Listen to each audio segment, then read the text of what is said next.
Rapat koordinasi persiapan perbaikan Jalan Gunung Gumitir digelar di Aula Dinas Perhubungan Kabupaten Jember Selasa pagi. Hadir dalam kegiatan tersebut PLT Kadishub Jember, Kasat Lantas Polres Jember, Banyuwangi, Situbondo dan Bondowoso, serta Camat Silo Jember. Kepala Dinas Perhubungan Jember Gatot Triyono menuturkan, secara umum rapat koordinasi ini membahas perihal jalur alternatif yang bisa dilalui pengendara, yakni jalur lintas pantura bagi kendaraan roda 4 hingga muatan berat, serta jalur alternatif lain bagi kendaraan roda 2 di jalan desa yang menghubungkan Kecamatan Silo hingga tembus memasuki wilayah Kecamatan Kalibaru, Banyuwangi. Namun meski bisa dilalui kendaraan roda 2, jalur alternatif tersebut masih dikaji oleh BBPJN dan Dinas Perhubungan terkait kelayakan jalannya. Sementara untuk perbaikan Jalan Gumitir ini rencananya berlangsung dari tanggal 24 Juli hingga 24 September 2025 mendatang.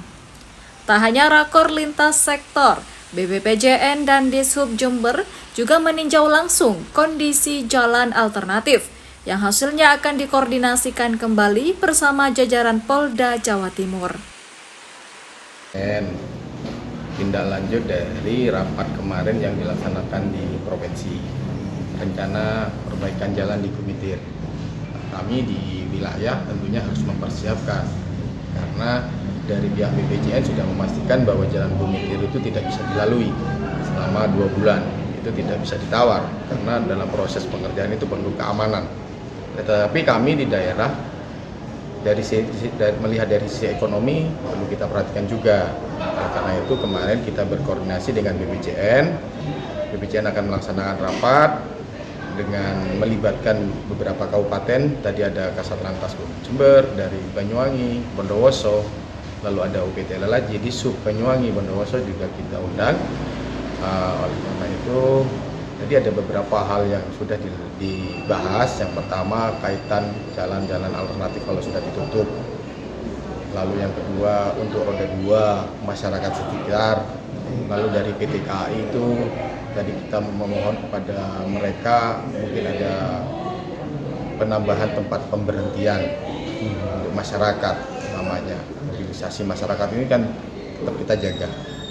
Nah, tapi ini hasil rapat tadi nanti sudah kita tindak lanjutin. Siang ini kami langsung cek lokasi tempat pelaksanaan perbaikan dan rencana alternatif jalan alternatif roda 2 untuk masyarakat sekitar. Itu yang akan kita pantau, apakah jalan alternatif itu layak untuk dilalui atau tidak. Hasil survei ini nanti yang memutuskan. Enggak, khusus roda 2. Roda 4 semua tetap melewati Bondowoso, Situbondo untuk angkutan orang. Tapi kalau untuk angkutan barang, terutama yang kendaraan yang dari arah Surabaya, semua akan diarahkan melalui Pantura pastinya. Dan kebetulan di daerah Situbondo juga ada perbaikan jembatan yang tidak bisa dilalui oleh kendaraan barang lebih dari 15 ton.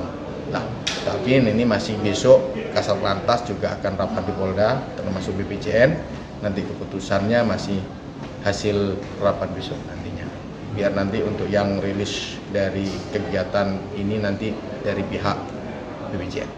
Mereka yang kalau yang dari Surabaya yang pasti tetap melalui Pantura, terutama yang angkutan barang. Kalau yang angkutan orang bisa melalui Bondowoso, Situbondo. Itu aja. Iya. Hanya satu, itu pun masih kelayakannya kami survei hari ini. Apakah memang memenuhi syarat, itu pun kalau jalur alternatif itu khusus masyarakat sekitar. Mungkin yang dari Kalibaru ke Silo atau Silo sebaliknya. Tidak untuk masyarakat umum secara luas, karena jalan di sana itu jalan perkebunan yang notabene sangat berbahaya ya bagi masyarakat yang tidak tahu medan di situ. Tadi perbaikan jalan karena di sana itu sudah tanahnya bergerak ya, ada pengecoran dan dalam tanahnya gitu. Tadi secara detail mungkin dari pihak BPJN yang bisa menjelaskan secara detail pekerjaannya. Dari Jember, Yudisa di Jember 1 TV melaporkan.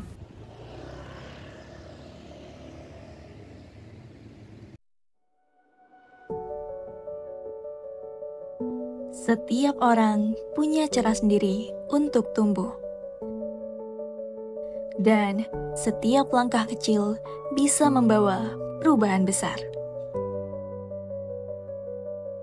Di Politeknik Negeri Jember, belajar bukan hanya soal teori. Ini tentang menyelami pengalaman, menciptakan sesuatu yang nyata, dan menjadikan mimpi sebagai rencana yang bisa diwujudkan. Melalui jalur mandiri tes minat dan kemampuan atau TMK, serta seleksi mandiri Konsorsium Politeknik Negeri atau SMKPN, kamu bisa mulai perjalananmu dari sini. Kami percaya, masa depan cerah tak hanya menunggu. Ia dibangun langkah demi langkah. PoliJ, SIP, Smart, Inovatif, Profesional.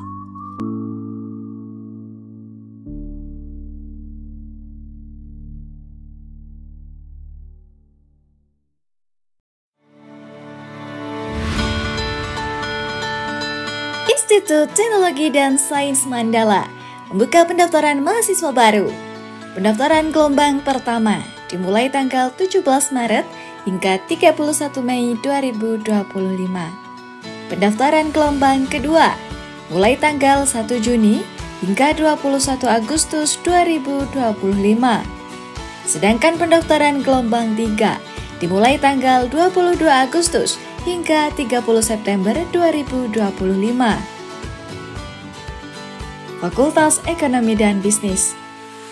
Terdapat program studi S2 Magister Manajemen, S1 Manajemen, S1 Akuntansi, S1 Ekonomi Pembangunan, D3 Keuangan dan Perbankan. Fakultas Sains Teknologi dan Industri. Terdapat program studi S1 Sistem dan Teknologi Informasi, S1 Rekayasa Perangkat Lunak. Yuk buruan daftar di kampus prestasi dengan beragam beasiswa.